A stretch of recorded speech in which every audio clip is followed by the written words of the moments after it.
കല്യാണം കഴിഞ്ഞ ഞങ്ങൾക്ക് 2 പാപ്പ 2 ഉമ്മ 2 വീട്. എൻ്റെ ഒരു ഫ്രണ്ട് ആളിനോട് ഞാൻ വൈഫിൻ്റെ വീട്ടിൽ ഞാൻ പോലൊന്നുമില്ല, ഞാൻ പോയാൽ തന്നെ ഇറക്കി കൊടുത്ത് ഞാനിങ്ങ് പോരും, ഞാൻ അവിടെ നിൽക്കലൊന്നുമില്ല, നിന്ന് കഴിഞ്ഞാൽ എൻ്റെ വില പോയി പോകും. എവിടെയോ എന്തോ ഒരു കൾച്ചറൽ ഒരു സംഭവം കയറിപ്പോയതാണ്. അപ്പൊ അതിനെ കുറിച്ച് സാറിന്റെ ഒരു പെർസ്പെക്റ്റീവ് എന്താണ്? അപ്പൊ ഞാനിപ്പോ എന്നെ പഠിപ്പിച്ചെന്ന കാര്യം തന്നെ പറഞ്ഞുതരാം. കല്യാണം കഴിഞ്ഞാലേ കെട്ടിക്കഴിഞ്ഞാൽ പോയി കാണും, ഫസ്റ്റ് പറഞ്ഞ പോയിന്റാ. പക്ഷെ അത് പറഞ്ഞതിന്റെ ഒരു അടിത്തറ ഉണ്ടായിരുന്നു. കല്യാണം കഴിഞ്ഞാൽ you have a family, now you are in my family. നീ ഇപ്പൊ എന്റെ കുടുംബത്തിലാ.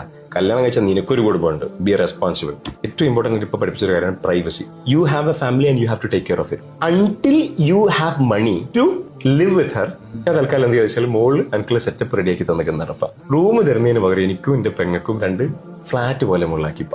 പക്ഷെ ഒരു വീട്ടിൽ 3 അടുക്കളേ, താഴത്ത് നമുക്കൊരു അടുക്കളുണ്ട്, മുകളിൽ എന്റെ പെണ്ണുങ്ങൾക്ക് അടുക്കളുണ്ട്, എന്റെ പെങ്ങൾക്ക് അടുക്കളുണ്ട്. അതിന്റെ അർത്ഥം എന്ന് പറഞ്ഞാൽ നമ്മൾ ആരും ഒരുമിച്ചിട്ടല്ലാന്നല്ല, നമ്മൾ ഒരുമിച്ചിട്ട് തന്നെ ഭക്ഷണം കഴിക്കാം. പക്ഷെ പ്രൈവസി എന്ന് പറഞ്ഞ സാധനമുണ്ട്. ഇനി അടുത്ത ഉപ്പ എന്നോട് പറഞ്ഞ എന്താ, കല്യാണം കഴിഞ്ഞ ഞങ്ങൾക്ക് 2 പാപ്പ 2 ഉമ്മ 2 വീട്. അപ്പൊ അങ്ങനെ തന്നെ പറഞ്ഞ ഇപ്പൊ എന്ന് പറഞ്ഞാല് നാട്ടുമ്പുറം പെണ്ണിന്റെ വീട്ടിൽ നിൽക്കാന്ന് പറഞ്ഞാൽ ഇതിലും വലിയ ഇല്ല. ഇമ്മ എന്ന് പറഞ്ഞ കുറ്റിച്ചർക്കാരിയാ, അവിടെ നിൽക്കലെന്ന് പറഞ്ഞാൽ പെണ്ണിന്റെ വീട്ടിലാണ്. ഉപ്പാനെ സംബന്ധിച്ചിടത്തോളം ഞാൻ ഉപ്പാന്റെ കൂടെ ജീവിക്കുമ്പോ ഇപ്പൊ 2 നിൽക്കുക.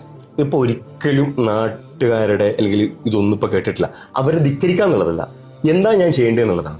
ഈ കൾച്ചറൽ എന്ന സാധനം ഇസ്ലാമില്ലല്ലോ. ചെറിയ പ്രായത്തിൽ ഞാൻ കാണുന്ന എന്റെ ഒപ്പം ഒരുപാട് കാലം ഉമ്മന്റെ വീട്ടിൽ നിൽക്കുക, അതേപോലെ ഉമ്മ എവിടെ നിൽക്ക് അവിടെ നിൽക്കുക.